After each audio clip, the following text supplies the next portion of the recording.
There will be spoilers ahead. Lots of spoilers, so be careful, won't you?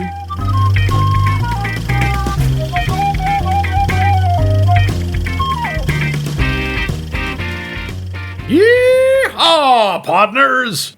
Y'all are mighty welcome to our last roundup of this here series because Patton said so! And we've been jawing about movies recommended by our main cowpoke, Patton Black Angus Oswalt. And boy, howdy, ain't we got a peach to close out with? Because we're a whomping and a wheeling about 40 guns! That there moving picture from Mr. Sam Fuller, who knows him a thing or two about throwing together a film. Yes, sirree, Bob! Yeehaw! Woo-ha! Yippee-ki-yay! 10,000 100 herd of cattle, west of the Pecos, tumbleweeds, lariats, picante sauce, saddle soap. Dang it, I'm plumb out of Western cliches, so I reckon I'll just say I'm your host, Max, the Hebrew hoss thief, Levine, and over yonder is the rootinest, tootinest, wearing zoot-suitinest hombre, a man so mean he once nudged a man roughly just for snoring, Mike Extra Bold Loose. Give us a yeehaw, Mike. Can we slap leather together? Not now. Yeehaw!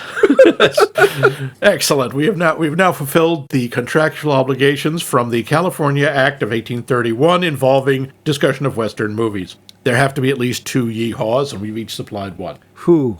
Glad It's that's the law. over. Don't look it up. But before we get to looking that up, let's look up our poll question. Poll question. We asked you, are you happy? Really? No, we didn't. No, we didn't, but we should have because it matters to us. But we asked you, what is the most cheaply made movie that you have just come to love? Seth Jacobs leads off with what will be a rather popular one. Just says simply, Clerks, which was made for about $1. That much, Nick Hoffman says, apparently he was a little uncertain in his typing. It's very well known that Monty Python and the Holy Grail was made for relative pennies and is easily one of my all-time favorites. Yours too, if I'm not mistaken. And yes, you're very much mistaken. Yes, it is. I also love John Carpenter's film school grad piece. I assume he means grad school film piece. Dark Star. Ah. And George Lucas's Thux 1138. I think it's THX. Nope, it's Thux. Charles Forsyth says, Clerks. Another vote for Clerks. I think a lot of people came to love it, as Kevin Smith connects nearly all his movies back to it. That's probably true. A shout out to Blair Witch Project, which took all of its potential weaknesses and turned them into strengths. It never became a favorite, but it was a triumph of low-budget film. Yeah, that was like, what, $100,000, $75,000? I think the genius of that film has been diluted by the tsunami of lame found footage movies that followed, not to mention the abysmal cash grab sequel and the third one. There were 3 of them. In current context, nobody cares. It doesn't look particularly interesting, but it was a big deal when it came out. Yeah, that movie scared the crap out of me, I won't lie. Joey Nelson just posted a picture of the poster for Tremors. That was a low budget, and that's a lot of fun. It is a lot of fun. Fred Ward? No, Willard. Yes, Fred Ward and the Bacon. 6 Degree Man himself, Kevin Bacon. Yeah, it was fun. Benjamin Schleiss says, Escanaba in the Moonlight. That is correct. That's the title. He's not making fun. No, as I am currently in Michigan, I can't tell you how popular that movie was here, because it was, but I think it might be the only of the 54 states in which it was popular. 54? Oh, right, 55. Okay. Yeah, I forgot. Dave! I suppose it's hard to beat the budget for The Harder They Come, even if one adjusts the budget for inflation, which would be difficult to do, the budget being apparently $400,000 in 1972 Jamaican dollars. Oh. As I understand it, Jamaica has averaged 13% inflation a year for the last 60 years. Oh, dear. Oh, my God. So in today's Jamaican dollars, that would be what, $70 billion? Yikes. Good Lord. Anyway, it was a staple in Harvard Square for decades. Yes, it was. Great soundtrack, and I love that it's in English with subtitles. Gritty story. I would be remiss if I didn't mention Dark Star. Yes, another for Dark Star, which I don't exactly love, but between the Tucson, Arizona, I thought it was Benson, Arizona. Okay, it's been a long time since I've seen it. Yeah. But I know the song and the beach ball, which I thought was cute. So did Pinback. It is pretty special. By the way, he is not Pinback. Neither on am the I. on the Japan side, I think the cookie cutter movies of the 60s and 70s were made on around $600,000 a movie. Lots of scenes that have inexpensive sets. Red Peony Gambler is a standout. I wonder what they spent on the set for the opening scene photographed below, which I'm holding up now. See that? They borrowed a rowboat for this scene, and they are relying on handsome Takakura Ken, along with the beautiful Fuji Junko, who is not afraid to show her neck, to keep audience attention. Shocking. They also used lighting to minimize the importance of the set. Neat. Red Peony Gambler. Okay. George Saulnier says, I don't really care or think about film budgets. Ooh, aren't we grand? Most of my favorite films are likely low-budget ones. The qualities I enjoy most about films really don't require much money. I'm not sure I even know the budget of my favorites. I find big budgets tend to result in mediocre films because they have to shoot for the lowest common denominator so they don't lose the investment. He means me. You are the lowest common denominator in so many fields. I'm still taller than you. That's only because you're a freakish gargantuan mutant. 6'2". Exactly, you poor bastard. How do you live in this world? Max is 4'11". Yeah. And a half.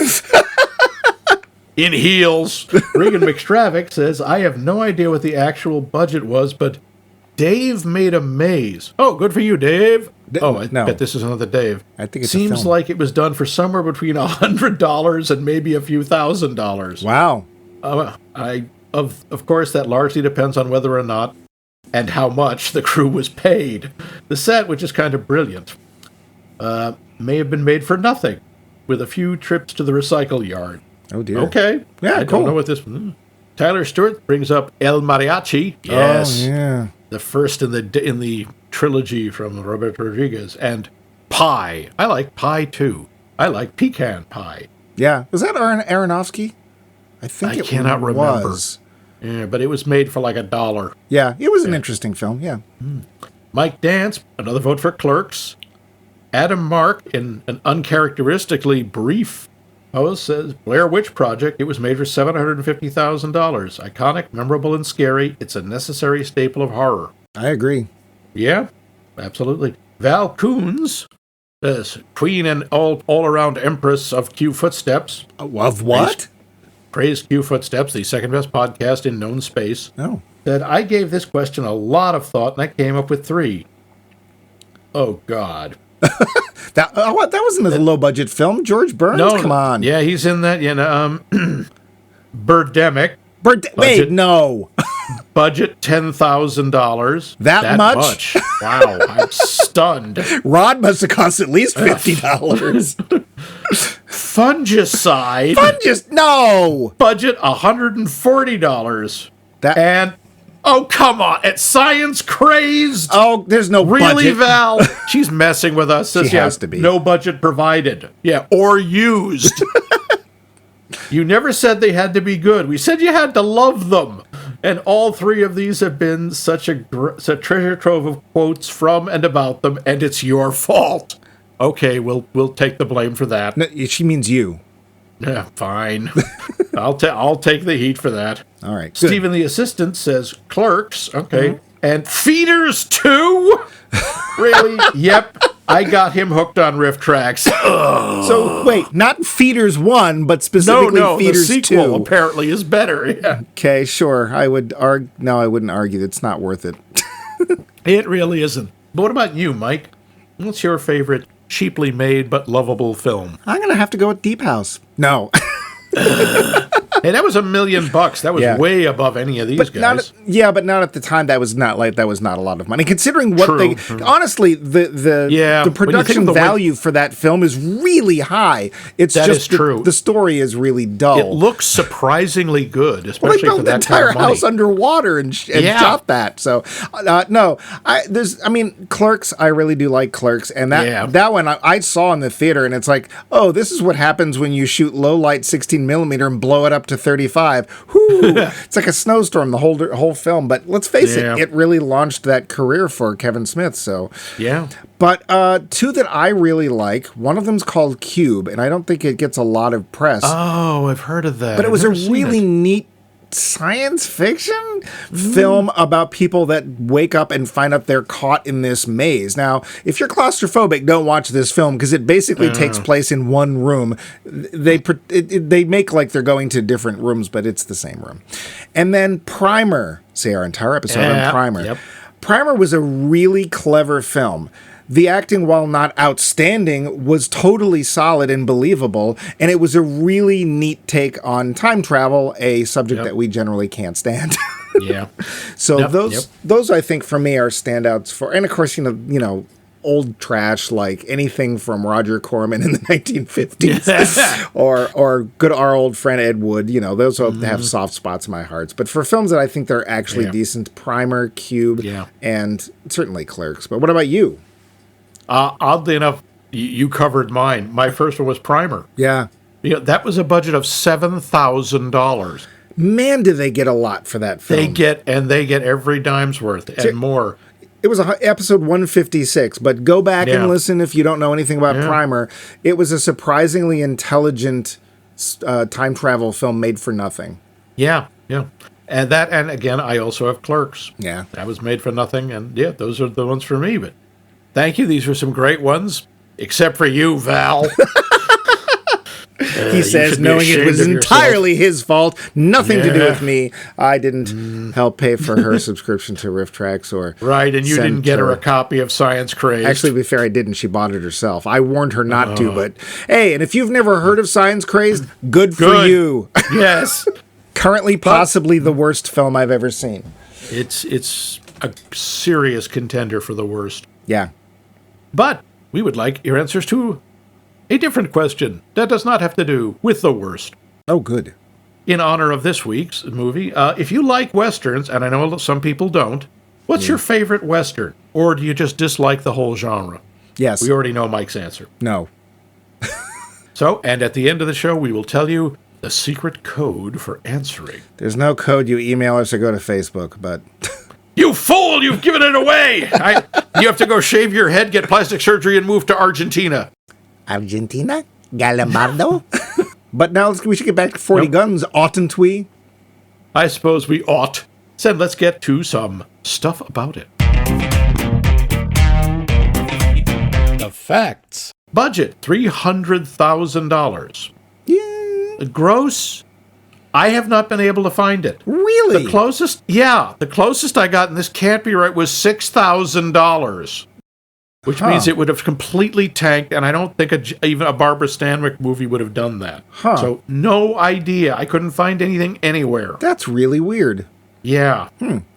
The working title of the movie was Woman with a Whip, which I think she has in one scene. And one song, but we'll get to that. There's a sequence where Jessica Drummond, Barbara Stanwyck's character, falls off her horse, gets her foot caught in the stirrup, and is dragged by the horse. Yes, there is. The stunt woman who refused to do the stunt, she said it was too dangerous.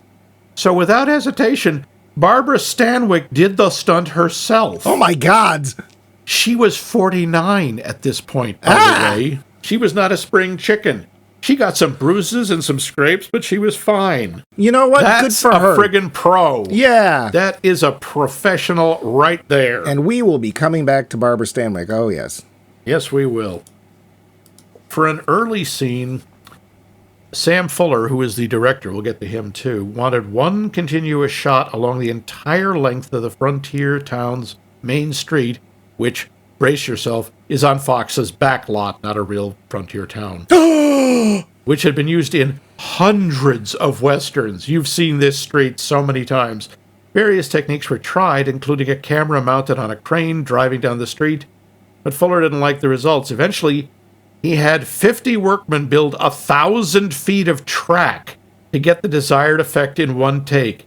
It is still the longest dolly shot in the studio's history. Wow.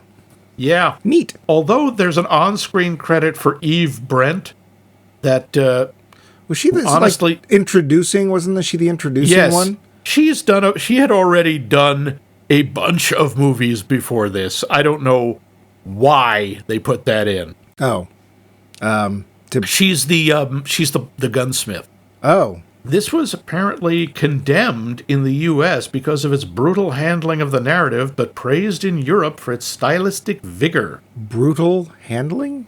Yay! There's a lot of violence in it. You got to remember, this is 1957. McCarthyism, people blaming movies, comic books, everything for juvenile delinquency. Yeah. I mean, let me think. What is it? 3 people die in it? 4? But a lot of windows get broken. We'll get back to that, too. Now, this movie claims to be, and if you think about it, it makes some sense, inspired by the events of Tombstone with Wyatt Earp. Yeah, kind of. Jessica Drummond is kind of a female version of Ike Clanton. Kind of. But without the annoying Walter Brennan giggle. Also, don't they mention Tombstone in the movie? I think they do. They do. They do mention it. Barbara Stanwyck, by the way, had played another character named Jessica Drummond in 1946 in My Reputation. Which I think is the great-grandmother of Phil Drummond from Different Strokes. Yes. Actually, no, she's the great-grandmother of Bulldog Drummond, the famous literary detective. Yeah. Now, there is a famed critic, Jonathan Rosenbaum, who hailed this movie as probably the best and craziest of Fuller's Western. The feature that fully announces his talent as an avant-garde, quote, an avant-garde filmmaker, even in this unlikeliest of genres. If you've ever wondered why Godard and other French New Wave directors deify Fuller, this movie explains it. Yeah, Richard Brody also championed the film, writing that Fuller, quote, Fuller's hard-boiled 1957 Western serves up doomed love and sudden death with dramatic richness. In Fuller's progressive view, the closing frontier made the hired gun obsolete. Despite the poetic bursts of violence in Fuller's signature shock images, the hero knows that the land will soon belong to the sedate townsfolk on whose behalf he honorably plies his loathsome trade. Loathsome. There were a lot of people who claim Sam Fuller as an influence. Luc Moulet, one of the big French New Wave directors, also Scorsese, and allegedly Jim Jarmusch and Quentin Tarantino consider him very influential. Really? Yep. He also, Sam Fuller was also an actor and a writer. And a maker of brushes. He used to hang around with a lot of younger film directors, if you know what I mean. No. And I didn't know him as a Western director. I'd seen one other movie that he had done called The Big Red One. Nope. About World War II movie, which has the distinction of starring both Lee Marvin and Mark Hamill. Oh. Yeah. But much later on. Yeah. The Big Red One, what? The Big Red One that was what they called First Army in World War II. The emblem that they wore was a large red numeral 1 on their uniforms. Oh, that explains. Oh well, I believe you. That's really all I found. There's a lot more about Fuller himself, but anything that popped out that was interesting, or no, I mean no, he was. He did a lot of very macho-ish movies. He did a lot of war films. He did a lot of westerns. I mean, a lot of westerns. The cast in this is a who's who of bit players from westerns and a lot of stuntmen. The guy who plays Charlie Savage, who I think has one line, he's not an actor. He's mostly a stuntman. He did some acting, and he was famously known as a stunt double for John Wayne. Oh. Well, he looks just like, From the back with a hat, I don't know. 12 gallons. That's a big hat. Yep. Who's that guy with the big hat? Well, so I guess we're down to the plot then. Yep. Cowpoke. Well, it's the Old West in Namelessville, Western Land, a town dominated by the beautiful, ruthless, and tough as nails Jessica Drummond and her gang of 40 thieves, cowboys. But into town comes legendary gunfighter Griff Bonnell and his two rather Earp-like brothers, Wes and Chico. Earp. Chico?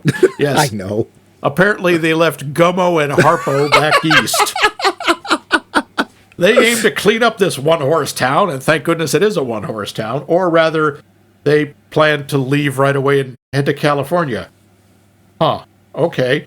But Griff gets drawn into some shenanigans with Jessica's brother, Brocky, who just unfortunately, my jokes, I thought his name was Rocky, so I had a lot of jokes based on Rocky, so I'm going to have to skip those. But then he gets drawn into some shenanigans with Jessica herself. Brothers get shot, sheriffs get hanged, and there's going to be a showdown by cracky. You know the drill. Pew pew, yep. I guess. Pow pow. Oh, and there's a tornado. That's about the size of that. Yeah. The film. Do you want to start off with what Patton says about this? Or do you want to save that for the end? The way I was doing it, I was having him sort of chime in at the end to be like a tiebreaker. We'll do that. Okay. We can start with the acting, because there's at least one person worth talking about. Yes, yeah, we got to talk about that. Barbara Stanwyck is amazing in this. But Barbara Stanwyck is friggin' amazing always. She just talk about a tornado. She literally the opening of the film has her. The problem is it's very confusing. I couldn't tell. Are they chasing her? No idea. Is she bad or whatever? Because we see the three brothers on their buckboard. They're kind of coming up the old dusty trail, and coming towards them is this woman in pants. The last time we'll see her in pants, which I'm going to come back to. No, she wears them a couple of times. She really, we'll come back to that. But it's this whole black outfit. It looks like Bat Masterson. And they're singing "Woman with a Whip," which is one of two songs that should be removed from the film. Oh, that's right. There's only two songs in the film. That's a clue. Yes. And she's being sung by the talented Jid. What the hell is his name? Jidge Carroll. Yeah. Ah, yes, we all remember Jidge Carroll. Yeah, yes. So she's. We think is being chased by these people, and she comes towards the buckboard, goes around it. The guys in the buckboard go, "Oh, you don't see that every day." Then the 40 guns, the dragoons as she calls them, come after them, and they part around, and it's freaking out their horses, which is understandable. And they go after them, and the three guys in the buckboard just sort of turn and watch them going, like, "Huh, well, what do you think about that?" Well, the credits are over there, so we should keep going. There's something you don't see every day, Edgar. What's that, Chauncey? So her initial appearance, I didn't understand at all.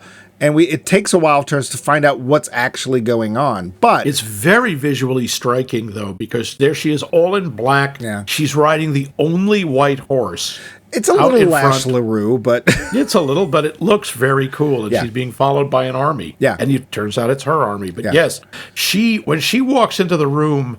She just dominates it. Everyone else just kind of fades into the background. Well, her brother, Brocky, for reasons nobody understands, played by the amazing John Erickson. He's fine, whatever. Yeah. He starts off the film as the rootinest, tootinest hombre ever to punch a cow. It's literally...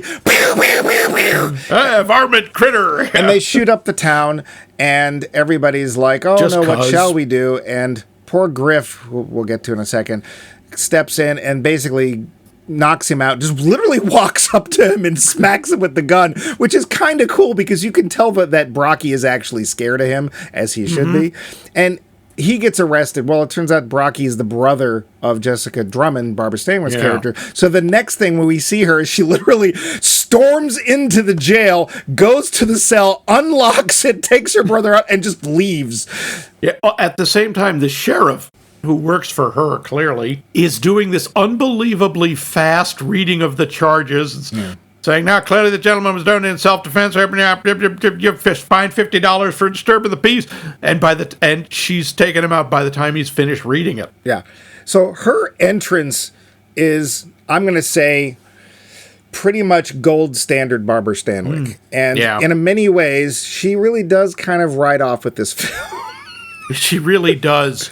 Because I am sorry, it's not like they're bad okay, it's not like most of them are bad okay, it's not like some of them are bad actors.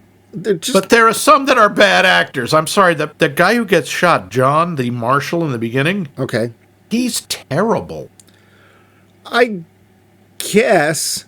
Oh, the guy who's like going blind? Which is actually a very sad character. It is very sad. The reason that I'll give him a pass is, and this is one of my earliest notes, is the dubbing is terrible. Yeah. And a lot of times when you do ADR or when you do looping, it loses a lot of the original performance, and it certainly loses the atmosphere of wherever they shot this thing.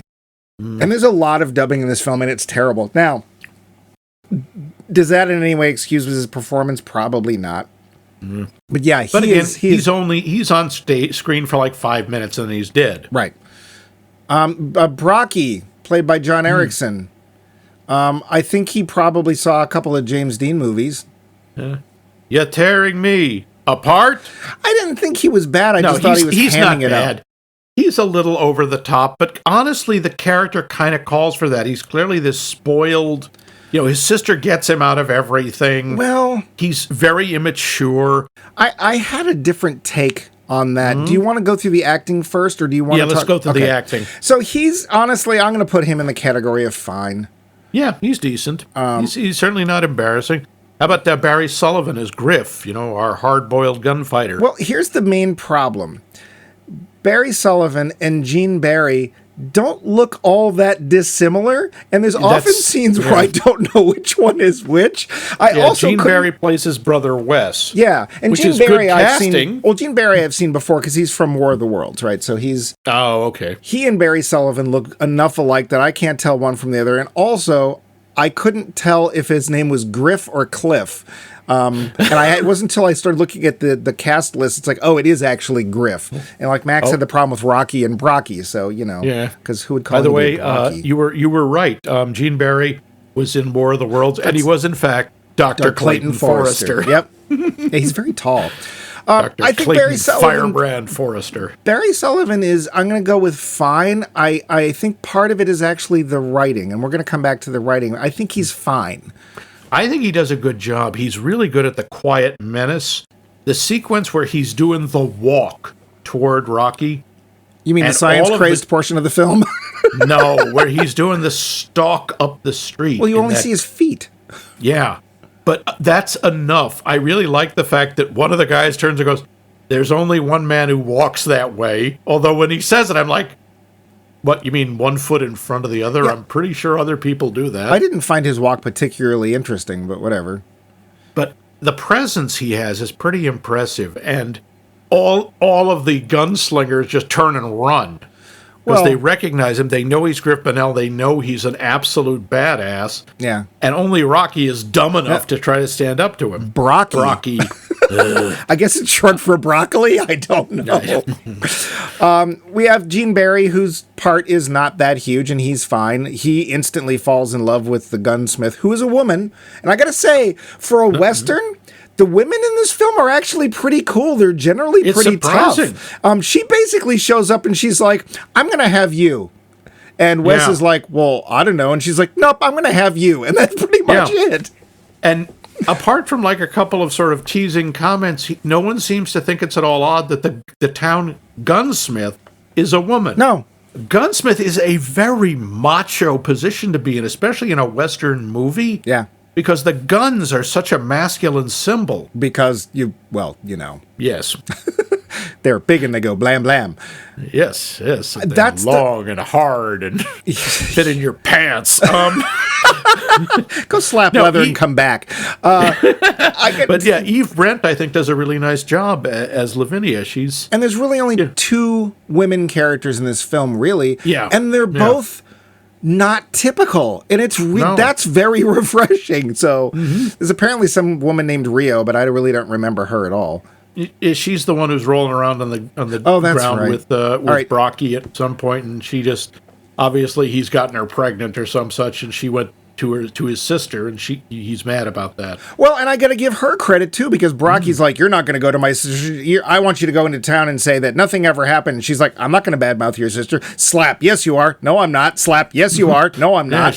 She's like, she's good to me. She's my friend. I'm not going to do that. And she does not back down, even when he's like threatening to kill her. Yeah. So yeah, Brocky's a real piece of work. Well, and we'll get back to his character. There's a bunch of other actors in this. Dean Jagger, we've seen in tons of different things. He plays the sheriff. He is talk about a character actor, bit player. I would not be surprised to find out he's got 100 film credits to his name. Other people, though, Robert Dix plays Chico, who he's there. Probably 133. See? Yeah.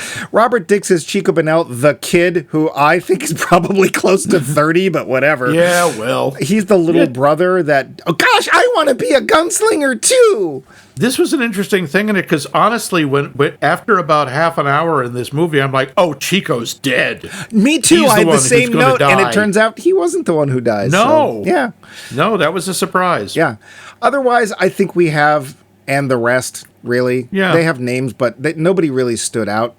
It might have been nice if some of the characters, honestly, looked different from each other, but a lot of them look very similar. So sometimes it's like, is that Brocky or is that Howard Swain? Is that, I don't know. I do want to get back a little bit to Dean Jagger. I think he does a pretty good job with the sheriff, because the sheriff's a little more complicated than just you think, oh, I'm just the corrupt, cowardly sheriff. It's like, no, as it turns out, he's like insanely in love with Jessica. And it's believable. Because obviously he's drawn to her strength, because he's weak and she's incredibly strong. It's also plainly obvious that there is no way that she would ever feel for him the same way that he feels for her. She can tolerate him, basically. And there is a moment where basically Griff shows up to talk to her about, I got to take one of your guys away because he killed somebody and blah, I have a warrant. And they sit down and he has 3 double whiskeys in the space of about 3 minutes. Yep. And I'm like, chug. Griff is not getting back all the way to the bunkhouse. But there's this interesting scene that sort of starts things, but there's an interesting scene later on where Jessica basically says, I could fall for a guy like you. I need somebody that's strong and can take orders. And it's like, you don't realize either that that's not going to work. Yeah. Because as strong as Griff is, and much he obviously does respect her, that's not going to work. And I want to come back to that, because obviously the film thinks otherwise. But yeah, the acting ranges from a couple of standouts to, it's fine. Tolerable. Yeah. We start off at CinemaScope. We should mention our old friend CinemaScope, which doesn't pop up very often. That means it's really, really wide. Yeah. One of my first notes is, wow, this guy really wants to be John Ford. Because he starts with but I'll tell you something, no, he doesn't. Because Ford is legendary for his great sweeping shots. Yeah. Where in his movies, the landscape is a character. Yeah. It's part of it. Fuller, it does a lot more close-ups, a lot more 2 shots. He's way more into the characters and into the people, which I think is kind of interesting. It's like, I was wrong. He is not trying to be John Ford. Until suddenly there's a tornado. Well, you got to remember, I mean, we've both lived in the Midwest. They come out of nowhere. I know. It just is like, hey, what's that on the horizon? I think it's a plot point. I think it's coming this way. Although, to be fair, the first plot point in this film is, in fact, a bath. Yes. There's a surprising number of scenes of men bathing. There's kind of a lot of that. The film starts with it and ends with it, basically, because it's a wedding scene. But yeah, there's this sudden tornado, and yes, okay, I get it. It just sort of felt like we need something to push these 2 characters together. I know, a tornado. Honestly, that kind of works for me, because the idea is what it takes is the force of nature. It takes an act of God, because they're both such powerful characters. They're supposed to be such strong people. Yep. that to push them together, it takes something like a tornado. And I will say that the scene of them sort of like hunkering down, and I was very pleased they did not go in the shed, because it's like, no, going inside is not good. You're going to die. Go, stay low to the wall, and that's exactly what they do. Yep. The scene after where they're sort of like, well, that was sucky, let's talk a little while, and we actually learn a little bit more about the characters. We see a softness to Jessica that I will come back to. We're going to come back to a lot of stuff. But we find out a lot about her, and this is where we actually learn, oh, there is a story in this movie. Oh, okay, cool. And now that you put it that way, that it takes a force of nature to get these two people together, yeah, it just feels very out of nowhere, which I guess they are, but it just, for story-wise, it's like, well, here we are in the holy crap, look at that. I don't know. It was a little sudden. It's a little sudden. Yeah, but a lot of stuff is very sudden in this movie. A lot of things come out of nowhere. Yeah. With the opening shootout we have, which is the rootinous, tootinous hombre ever to punch a cow scene, he really, this is Brocky and his close buddies who are, I don't know, Fred and Jeff, who cares? They shoot the crap out of the town, which heals itself awfully fast, like the next They have a scene. very large supply of extra windows. I mean, you had to in the Old West, because those are the first things that get broken, not just by the guys shooting, but anytime there's going to be fighting on the streets, somebody's got to knock the glass out of the window with their gun, despite the fact the window right next to them is already broken. Well, and the best part is that the windows that have painted signs on them, well, they had extras of those too, just in Well, case. like I say, these people are very well prepared. It was a little, yeah. That's all right. I do like that the gunfight, because it isn't a gunfight. Griff just walks up, and Rocky is so intimidated by him that he can walk up and just pistol whips him. He doesn't shoot him. Well, it's a little heavy-handed director-wise, because what do? We go right to Griff's eyes, and we're looking at Griff's eyes, and we're looking at the steely glance that is taking down... but the thing is I kind of wish, if they're going to do that, or I should say Sam Fuller was going to do that, I'd kind of like to have seen Brocky's face a little closer, because we still pretty much see him as a full figure, and it's like... If you're going to hit us over the head, hit us over the head. His fear, it's not as readily apparent, but it's actually shown a little more subtly.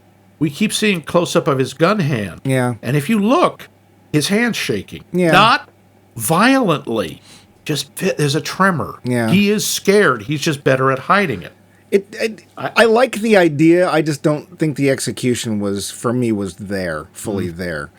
Okay. Hey, did you notice where Jess lives? In a big valley. She does. She totally does. Oh, dear. Yes. For those who don't know. TV show, Barbara Stanwyck, yes. I couldn't help it when they show that far shot of the house and it's in this big valley. It's like, oh, that makes sense, doesn't it? But then when Griff goes out there, because he's got his paper, his actual government paper that's like, hey, one of your guys killed a deputy somewhere. That's what, well, not just killed a deputy, but he stole the mail. Right. Well, we find out finally, once and for all, who run Bartertown. Yeah. Because it turns out Jess is kind of basically a Republican. She's decided, I'm going to sweep in and use my money to influence people to have the government run the way I want to. And here's where things get complex and kind of interesting. On one hand, I mean, she's just short of a dictator, right? Yeah. But on the other hand, she's actually trying to do some good for the town. And she appears to be very fair and very even-handed. Except when it comes to her brother. And But you can understand that people are irrational about family. That makes her human. And yes, she cuts him way too much slack. Well, but like with the others, when like, what's his name? Stain. Like, you rob... Swain. Yeah, how's that? Yeah, I think Stain works better. And Savage. Yeah. And it's like, okay, you guys broke the law. Yeah, you're going down. No, I'm not going to save you. You guys screwed up big time. Well, here's my question. If it was somebody else coming for those guys, if it wasn't Griff, would she have been so accommodating? That's the thing. Maybe not. No, I don't think so. But part of it, I mean, it's a remarkable scene when he comes in to serve the warrant. Yep. And all 40 of the guys are at the dinner table. And my thought is, my God, that's a big-ass table. Yeah. That's like a bunkhouse table. Well, she has to be a cattle rancher, because otherwise how could she feed them? Seriously. It's like, all right, get another cow in for tonight. Yeah. And he walks in alone, and he knows that he's outnumbered 40-1, and he just says, "Hi, yeah, I'm here to arrest one of your men." Here, and they pass the warrant up the table. Yeah, so that they all can take a look at it. Yeah, because I'm betting half of them can't read. Nope, he doesn't flinch. He never looks nervous. He looks like he's trying not to smirk. Well, and it's so weird because he's literally coming from no position of power at all. The only thing you could say is, oh, he's a governmentally deputized something of the law, I guess, which we don't even know when he comes into town. All we know is he's coming into town for business. No, he's got a federal warrant, and that's the thing. Jessica isn't an idiot. She knows, hell, there's something bigger than Phil out there. Right. Well, and she's got her finger in those various pies. That's the whole thing. She's spreading her money around. Yeah. Which is, the whole, I pointed at her being just short of a dictator. And maybe that's why the people in town don't react much when it gets shot up, because they don't. It's not even like, gosh, I wish we could do something about that horrible Jessica Drummond, or I've had it with this Brocky guy. It's literally like, oh, that's annoying. Oh, come on, let's get the other breakables off the street, pull up the shutters, they're at it again. Yeah, and that I thought was a little weird. Like, I wish there had been something there to, like, better underline her relationship with the town, but Well, as Gene Wilder says, you have to remember, these are simple farmers, people of the land, the common clay. Morons. But that's the thing, is that the few people we meet, like the gunsmith and whoever the guy is that works with her, I don't know if it's her husband or her father or whatever, I think it's her father. Don't seem stupid. No, and neither does the guy who runs the bathhouse or does all the damn singing. Yeah, I guess. Ginge, yeah. It's just, you can't, it looks like, because once we get to the Alibaba part and the 40 thieves who are sitting at the table, and we find out that it's like, oh, well, there's the sheriff. The marshal was not on the plan there. That's why he got killed. But there's the sheriff, there's the judge, there's, blah, blah, blah, blah, blah. Anybody who's got any power in town, it's because of her, or she's paid them off or whatever. In fact, she even offers Griff a job, and it's like, you'll get a lot more doing this than you will doing what you are now.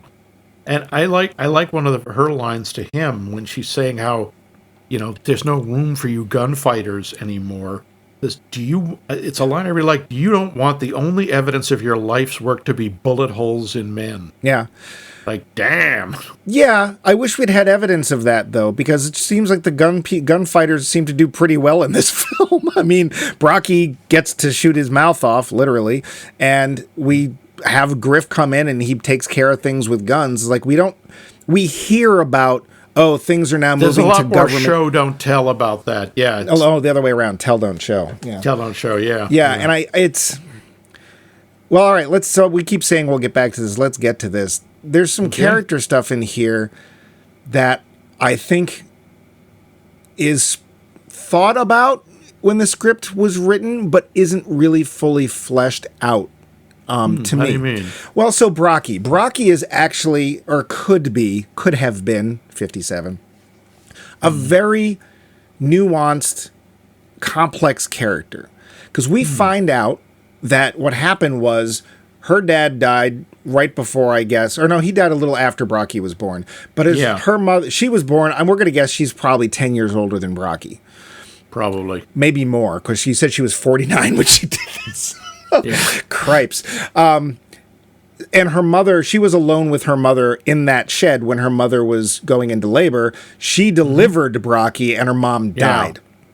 So on one hand, right now, we've got the kid who might have it in his head that he was the cause of his mother's death, because technically he was, right? So he's got that on his shoulders.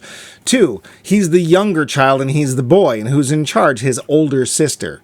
Yeah, and that's got to, yeah. I think she actually does say she's 12 at that point, so that she's 12 years older than he is. Although, obviously she's a lot older than that. So we've got that on one hand. On the other hand, let's face it, as far as strength of character and spine goes, there's no contest. Yeah. I mean, there is a certain amount of emasculation here. Yeah. Because what does she do when he gets out? In front of all the men, she says, give me your guns. Yep. She takes his guns away, and you know what that means to men. Yeah. And he does it. He does. He hesitates, but he does it. He just doesn't even think not to. Here you go. Well, the funny thing is, we never see her shoot anything. Nope. So, she doesn't even seem to carry a gun. No. She doesn't have to. Well, she has the whip. So, kitten with a whip. So she doesn't need a gun. She just looks at people. So people do things for her, even what they know what she wants them to do. She doesn't even have to say it in some cases. Well, and let's face it, if you had met Barbara Stanwyck, you'd probably do anything she said too, right? Hell yes. There's people like that. Like the one time I met Tommy Lee Jones, he came into the store I was working in. There is just a presence about that man why you maybe not call anybody else sir. You know, that's a tradition that's gone away, but something about Tommy Lee Jones just said, you call him sir. And it's something with Barbara Stanwyck is like, she says something, you listen. And she's not even E.F. Hutton. So Brocky shoots off his mouth and his guns at every chance to both challenge his sister's power, to try to prove his strength in the eyes of others. But we don't really get into that, which is a shame, because I think it's a really interesting potential part of that character. Mostly he just comes off as an asshole. Yeah. And we know why. We hear her side of it. It's like, look, I delivered him. I literally delivered him, and I've been his mother. Because my mother died, and I was left because my father died, and soon after that, I had the ranch to run by myself, did very well with it. He's kind of her son brother, right? Because kind of, yeah. She's in effect become the father figure, and she's clawed her way up against the elements and happenstance to basically control everything around her after growing up feeling she has no control over anything, right? So that part, I like that. I just don't think that Brocky, like they dealt much enough with Brocky. And then Griff comes into town, and she suddenly falls for him, and it feels very sudden. It's not like she really is witnessed. It's a movie. People fall in love much faster in movies. I know, but once he shows up, that's when the dress comes on, and that kind of bothered me. Because she gets a lot more girly after that part, and it's like, why are we bending her character? Especially when she has dialogue that basically says, you know what, I could go for a guy like you who could take orders and could stand up and actually have the strength to fill them out, and it's like, that's not what Griff thought you were going to say. Not what I thought she was going to say. It just didn't feel consistent, and there's a bending of her character, especially at the end. She controls the whole town, right? Yeah. And we don't, as I said earlier, we don't really know how they feel about her. We never talk about that. But it comes to a point, and there's a shootout at the end, because, of course, Brocky goes nuts, which is fine. It's inevitable. I expected that. I didn't expect it to work the way it did. Yeah, he takes his sister hostage. Yeah. Finally he's had enough. That's it. Yeah, he's broken. And he's like got a gun to her, and there's Griff, because he actually had also just had somebody shoot Wes, Griff's brother, literally after saying I do and right before the kiss, which is horrible. He shoots Wes on his wedding day. And there's a shooter. So there's Griff, and he's like, there's Brocky going, what are you going to do, shoot her? And I have to admit, I was amazed. That's exactly what he does. He does. Griff shoots Jessica. But as they say, because he's so good, he knows exactly how to shoot her non-lethally. Well, non-lethally, and she doesn't even have like a sling afterwards, but whatever. No, she's just walking around. We don't know how long it takes, but she's absolutely fine. Yeah. I mean, when I saw that was really disturbing, kind of cold. He shoots her. Yep. He shoots Rocky. He doesn't just shoot Rocky.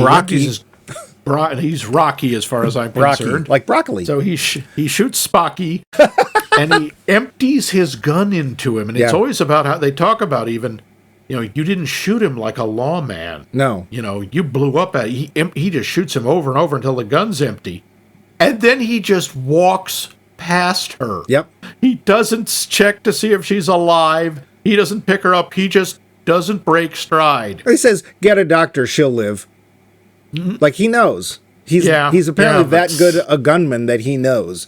Like, and here's the other thing that I think that this is actually what I liked about him walking away, is his feeling is there's no way she's going to forgive me for that. I just shot her, and I killed her brother. Just killed her brother. So that's the end of that. And as he says of her, he says, she can't forgive me. You got to be big to forgive.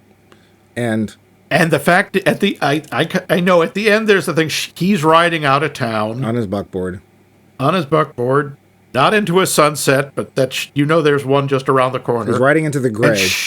She goes running after him. Yeah. Not yelling both Griff and Mr. Bunnell. Yeah. And climbs onto the wagon and they ride out of town. And on the one hand, that seems like a subservient thing. Yep. It's like, oh, look at that. She's turned into, Kate from Taming of the Shrew. On the other hand, he just said that I'm not that big. You have to be big to forgive, and I'm not that big. And she forgives him. He has just acknowledged that she is a stronger person than he is, that she is a better person than he is. Well, so that's a little undercut. I mean, again, it's 1957. They've got to have her be a little girly. They've got to have her go running after, Shane! Mother wants you. Yeah, here's my question. Is she a better person than he is? I don't know. Well, she's a better actor, but she is a very Actors strong... of the old west. She's a very strong person. She took, she's out on the frontier, the basically definition of chaos, and has forged the place into a place of order. She's made a lot of money. She's queen, basically. She has 40 men doing her bidding, sitting at her table like they're her children. And there is never a sense that anyone but her is in charge. Even when she's wearing the ball gown and sitting there like, fiddle-dee-dee, I'm a Southern belle or some such. Western belle. She is in charge, and there is no one to challenge that. The closest you get is the sheriff who just gets mad because she doesn't love him. Yeah, and then takes matters into his own hands twice, and she's like... Screws it up both times. Yeah, she's like, didn't I tell you to leave? Yeah. My feeling is that if you're looking at who's a better person, I'm still going to go with Griff, because Griff, while he doesn't want to do certain things because it's like, I know what the results are going to be, finally, when pushed into that corner, he's like, this is what has to happen, I'm going to do it. And even though I know it's going to, in a way, poorly impact me, maybe people are going to think less of me because I shot her brother. She's going to not like me because I shot her brother, and I actually shot her. That's what needed to happen, and I went ahead and did it. But all the times that Brocky went nuts, shot up the town, got drunk, got people pregnant, whatever, all she did was like, Brocky, no, don't do that. That's bad. You shouldn't do that. But you do have to remember something else about Griff. He's a professional killer. This guy he wasn't a lawman. He was a gunfighter, meaning he fought for money. He would kill people for reward. That's why he's bringing the guy in with the warrant, because there's money in it. Well, but he also is going after people that are murderers. He doesn't care. We don't know that. We don't know who else he's brought in. We only have one example, and that person killed a deputy and robbed the mail train.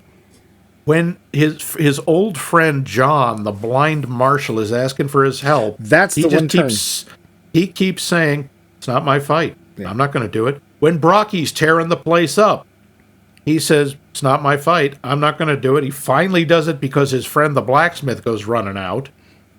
And even when you watch Brocky get sprung the first time, he and Wes are just standing there laughing. They think it's funny. They saw this. They know this guy murdered their friend.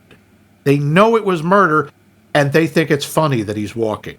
And they don't want to do anything about it. I'm still going to give them points because she's hired the murderer, and she knows it. So, well, we should probably add that to our wrap-up, because that's going to determine whether we like the film or not. The finish. So, Max. Yeah. Had you ever heard of 40 Guns? Nope. How about Samuel? You said you saw a Samuel Fuller. I know one Samuel Fuller movie, and I didn't know he did westerns. I thought he just did war movies. So we had to go looking for this one. This is a hard one to find. Thanks, Patton. Yeah. Oh, what do we care? He's not going to show up. Is he? No. What did you think? Well, I know you don't like westerns. I do. I enjoy it. There's a bunch of them I enjoy. And I thought this was decent. I also thought this was surprising. It wasn't that cliche.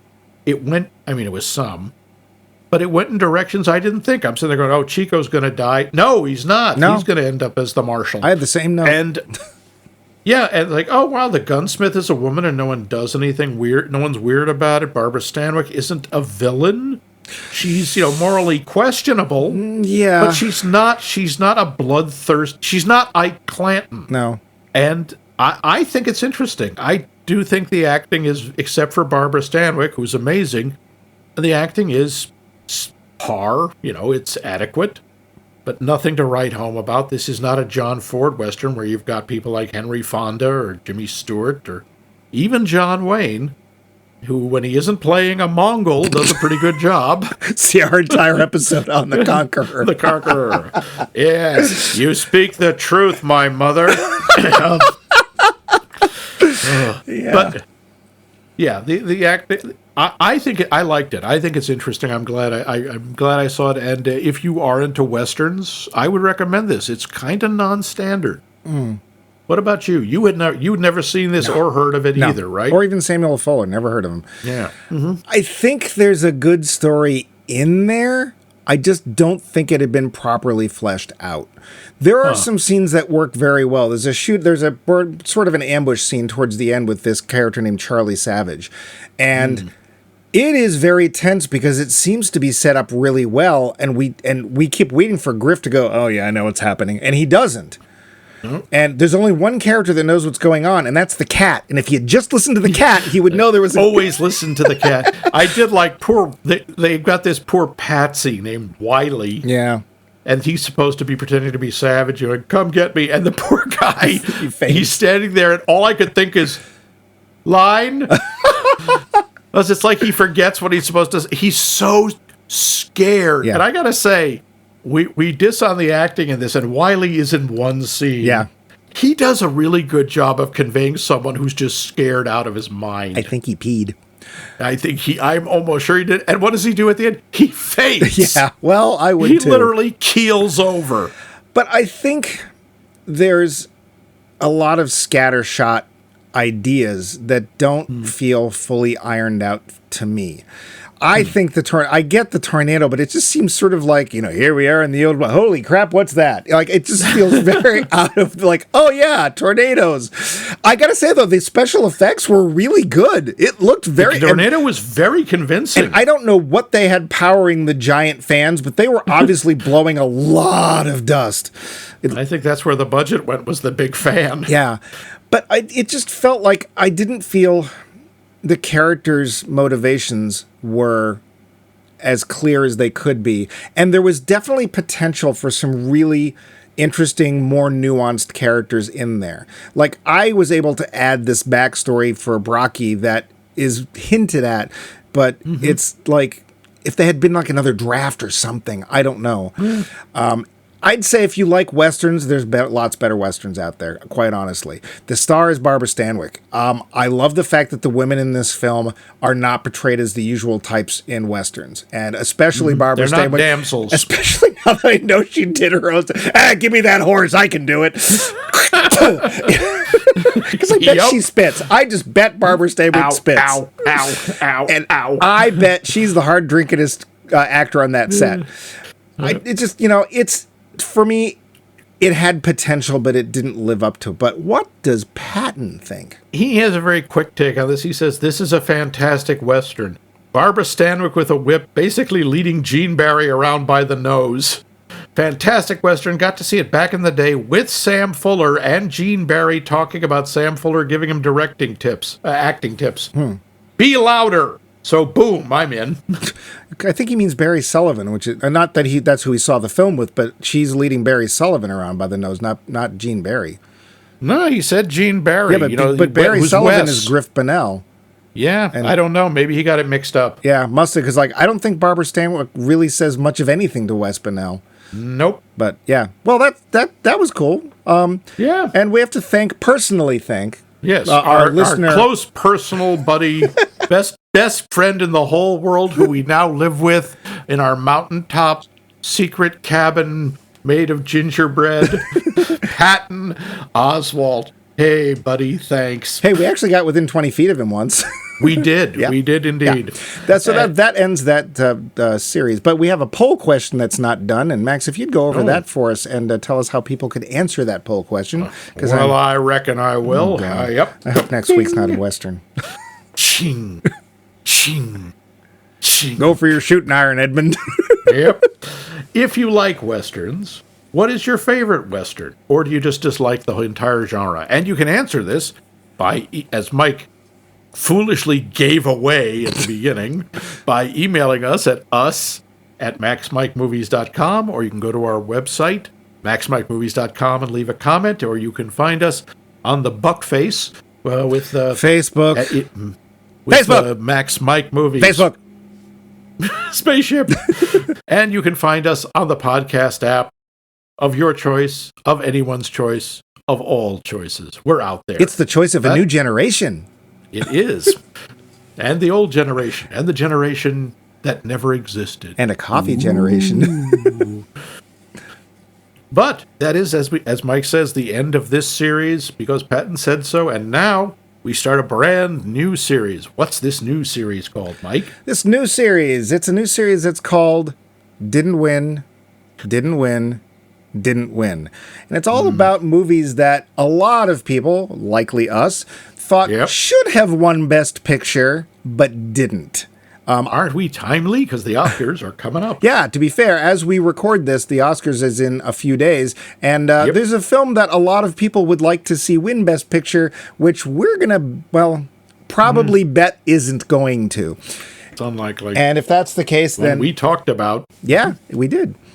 So we're going to be looking at films that we think should have won Best Picture, but didn't for reasons we don't know. Or other people are convinced should have won Best Picture. Yes, some of them might even be you, our listeners, and poll question answerers. But the first... But what are we starting with? So the first film we're going to look at is, how to put this? It's kind of... gay. Yeah, it's kind of gay. And I can say that, because Max is Jewish. Wait, what? I don't know. I'm Jewish? Surprise! Oh my God! How am I going to explain this to my priest? We're going to look at 2005's Brokeback Mountain. Now, this film was nominated for... a happy movie. What? A happy movie. A happy movie. Very happy movie. This movie was nominated for Best Actor, Heath Ledger. Best Supporting Actor, Jake Gyllenhaal. Don't know how that works, but whatever. Best Actress in a Supporting Role, Michelle Williams. Cinematography, Directing, Ang Lee. Best Score, Best Picture, Best Writing Adapted Screenplay. It won Director, Score, and Adapted Screenplay. But Crash, which was nominated for a few awards, meaning Best Picture, Best Editing, Best Writing, Best Supporting Actor, won for Editing, Writing, and Best Picture. Did it deserve it? We're going to guess Max says no. I'm subtle. Max and I are going to go up a mountain, and we're going to discuss this like two straight people who have plenty of other things to do than mess about in a tent. Yep, and there'll be no sheep anywhere. No sheep. Yeah, so if you'd like to listen to a sheepless podcast, tune in next week for our sheepless episode on Brokeback Mountain.